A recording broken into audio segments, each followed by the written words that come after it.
Hey, La Pavoni people, John Hauk here. I just want to go over real quickly how dry pumping the lever could indeed heat up the group head, and I just want to go over that here real quick. So I'm going to take a Gen 3 item and cut into the group head, and so we're going to cut in there, take a look at the boiler here, and oh, let's see here. Let me just kind of chisel away at this a little bit so you can see what's going on, and maybe get rid of that one.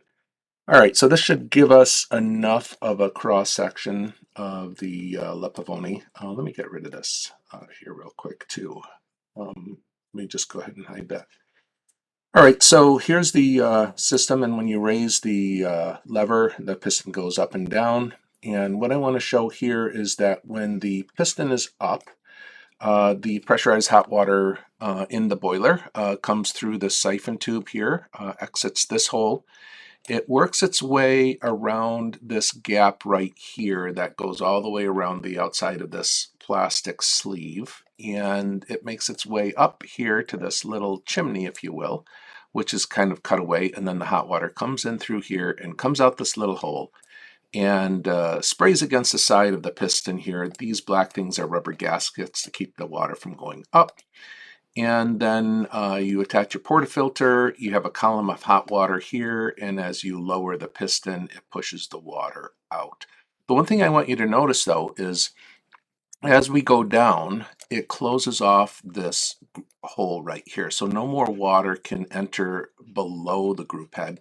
Actually, this is kind of a cup seal, so it might be able to get past that a little bit. But for sure, once we get past this point here, that cup seal is going to prevent any water from going down below the piston, and so no more water will go here. And of course, as you're pushing down, this bottom cup seal here will keep the water from squirting past the piston and going back up.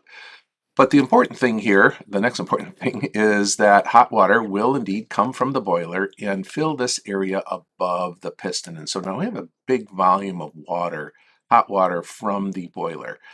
How this can heat it up, obviously, is hot water from the boiler comes in this area, and then as the water cools and heats the group head, if you raise the piston, let's say up till here, you've pushed the water back out into the neck and back into the boiler. Now, of course, not all of it. You still have a volume of water here, but you are basically pushing the water, at least half of it, I guess, back into the boiler, heats it back up.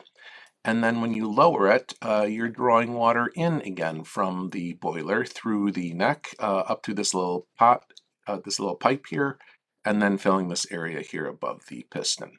So if you repeat this, you're basically pumping water out. Well, you wouldn't want to raise it that high. I mean, you can, but then this, if you raise it this high, then water would be coming out and you'd be wasting water out of your boiler if that's not what you want to do. So you raise it almost all the way until the water just starts to come out. And then you lower it again and you draw more water in. And some people might say, well, this is all full of air. Well, maybe, maybe the first couple pumps, but as you go like this, you're displacing any air, pushing the air back up through here, and maybe the air gets back down into the boiler. Maybe it never fills the siphon tube, but you are getting rid of a fair amount of air, and you can tell this is by for sure is that cool off the machine. Take these pins out, open up the cap so you have no pressure or anything. Unscrew these two screws, and there's a shower screen down here with a rubber gasket that can come out. But if you're cleaning the group head and you pop this out, you will see a good volume of water come dumping out. That water was not below the piston, that water was above the piston and in the neck, but really not that much from the neck. The water in the neck still stays there because it doesn't really kind of have a chance to get up through in here. So anybody who's taken a group head apart will be confronted with a good chunk of water whenever they take the piston out, and so that helps confirm that this area is indeed filled with water. Hopefully that helps explain how a dry pump actually does cycle water back and forth between the top of the group head, or the top of the piston in the group head, and the boiler, in which case we have the heating coil down here, which is what heats the water down in the boiler. It's 5 minutes, that's long enough. Thanks for listening this long.